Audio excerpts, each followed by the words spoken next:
আসসালামু আলাইকুম বন্ধুরা, তানিয়া ভিলেজ কিচেন আপনাদের সবাইকে স্বাগতম। হাজির হয়ে গেছি নতুন আর একটা রেসিপি নিয়ে। এটা হচ্ছে পুকুরের পাঙ্গাস মাছ রান্না করা। এই পাঙ্গাস মাছটা রান্না করতে আমার কী লাগে এবং খুবই সহজ উপকরণ দিয়েই এই রেসিপিটা আমি তৈরি করেছি। চলুন শুরু করা যাক মূল রেসিপিতে। আগে থেকে কুটে পরিষ্কার করে নিয়েছি। এখানে আমি 5 পিস মাছ নিয়েছি। এই মাছগুলোই আমি রান্না করব। প্রথমে আমি এই মাছগুলো ভাজে নেব। এর জন্য এর উপরে লবণ আর হলুদ দিয়ে দেব। লবণ দিয়ে দিচ্ছি, হলুদ দিচ্ছি,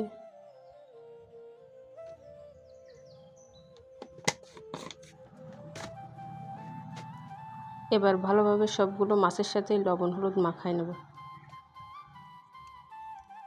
লবণ হলুদ মাখাতে থাকি ততক্ষণে আপনারা যারা এখন আমার চ্যানেলটিকে সাবস্ক্রাইব করেন দ্রুত সাবস্ক্রাইব করেন এবং একটা লাইক করবেন এবং ভিডিও শেষে একটা কমেন্ট করে যাবেন অবশ্যই।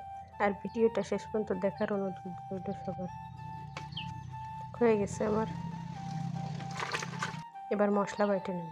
এটা এক সাইডে রেখে এখানে আমি কি মশলা নিয়েছি, বড় সাইজের একটা পেঁয়াজ, রসুন, জিরে, ধনে, দারচিনি, এলাচ আর কাঁচা পাকা মরিচ, এই সকল মশলা আমি প্রথমে বেটে নেব।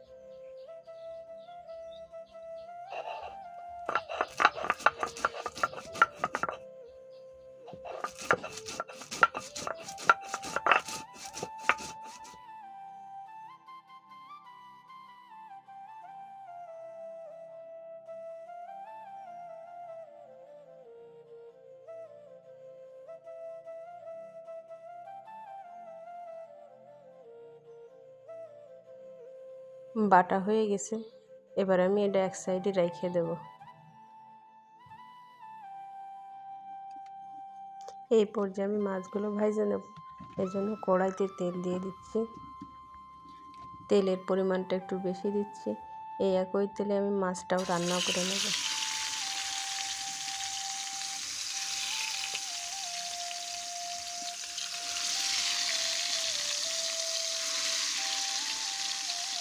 মাছগুলো সব ভেজে নেওয়ার পরে তারপরে ফিরছি।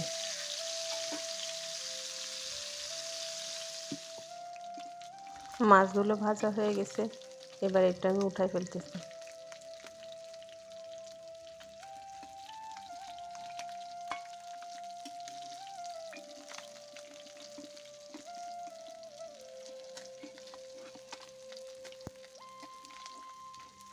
উঠানো হয়ে গেছে। এবার এটা এক সাইডে রেখে দিচ্ছি। এই পর্যায়ে আমি আগে থেকে বেটে রাখা সেই মশলাটার ভিতর দিয়ে দেবো।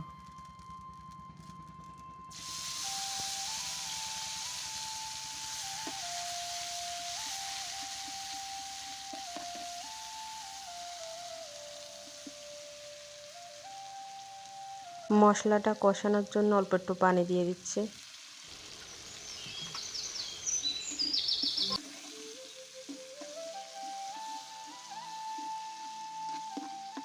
এর উপরে এবার লবণ আর হলুদ দিয়ে দেব।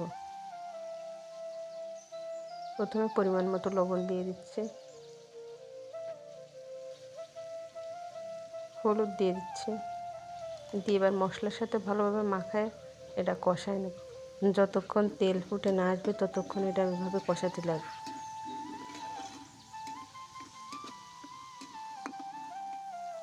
তেল ফুটে গেছে। আগে থেকে ভেজে রাখা সেই মাছগুলো এর উপর দিয়ে দেবো।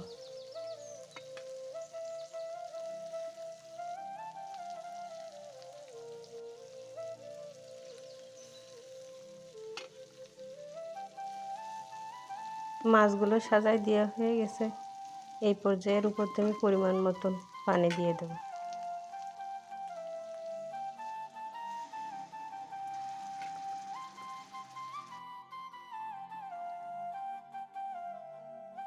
পানি দেওয়া হয়ে গেছে। এবার তরকারি হয়ে আসা পর্যন্ত অপেক্ষা করব। ততক্ষণ আপনারা সঙ্গে থাকুন।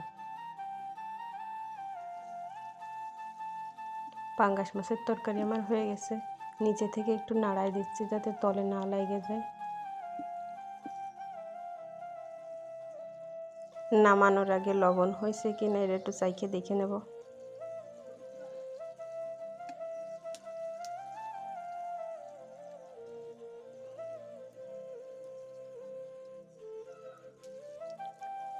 লবণ ঠিক মতন আছে। এই পর্যায়ে আমি নামাই ফেলবো এবার এটা। এতক্ষণ আমার সাথে থাকার জন্য অসংখ্য ধন্যবাদ। এখনও যারা চ্যানেলটিকে সাবস্ক্রাইব করেনি দ্রুত সাবস্ক্রাইব করুন এবং যে একটা লাইক করুন এবং কমেন্ট করুন। হয়ে গেছে আমার পুকুরের পাঙ্গাস মাছ রান্না করা। এইভাবে আপনারা সহজ পদ্ধতিতে পাঙ্গাস মাছ রান্না করতে পারেন। একইভাবে অন্য কোনো মাছও এইভাবে রান্না করে খেয়ে দেখতে পারেন, খুবই মজাদার লাগবে। এতক্ষণ আমার সাথে থাকার জন্য অসংখ্য ধন্যবাদ। আবারও দেখা হবে নতুন কোনো আইটেম নিয়ে। ততক্ষণ আপনারা ভালো থাকুন, সুস্থ থাকুন। আল্লাহ হাফেজ।